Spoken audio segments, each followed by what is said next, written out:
Foo Fighters aren't known for being the most adventurous band out there. They're not necessarily bad or anything, they're obviously not. They are a very accomplished band with many fantastic singles, brilliant sense of humor with their music videos and such, and, you know, just some very decent albums along the way. I hate to admit that I've kind of grown out of them over time, but I can still come back to a lot of their albums and songs and say, yeah, that was pretty good. That was pretty good. But it's pretty clear that Foo Fighters aren't a band that very prone to experimenting that much. And although I've heard that this album was meant to be a little bit more unique, I wouldn't say it's exactly that unique. You've got your urgent, adrenaline-pumping, hard rock songs, these huge anthemic hooks for crowds to sing along to at live concerts. You've got some more tepid jams that kind of start off with a little bit of an acoustic sound and eventually build up to reach this grand hard rock climax. And of course, lyrically, this album really isn't that punchy. I mean, there are plenty of lyrics like on the track Make It Right, where even though I like the funky songwriting on that track, the lyrics about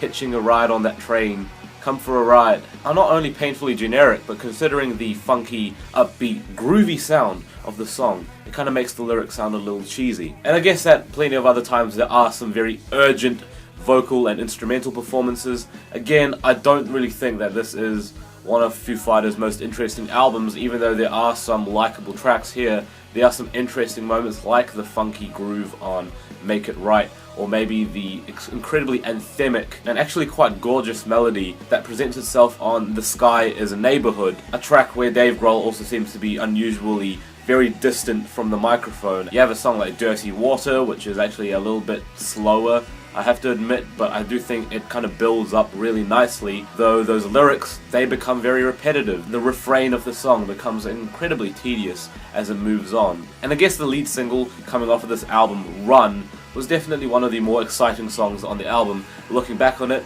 as a single, I wasn't that huge on it, but I think in the context of the album, it is definitely a little bit more exciting, especially with the way that Dave Grohl definitely really screams at the top of his lungs.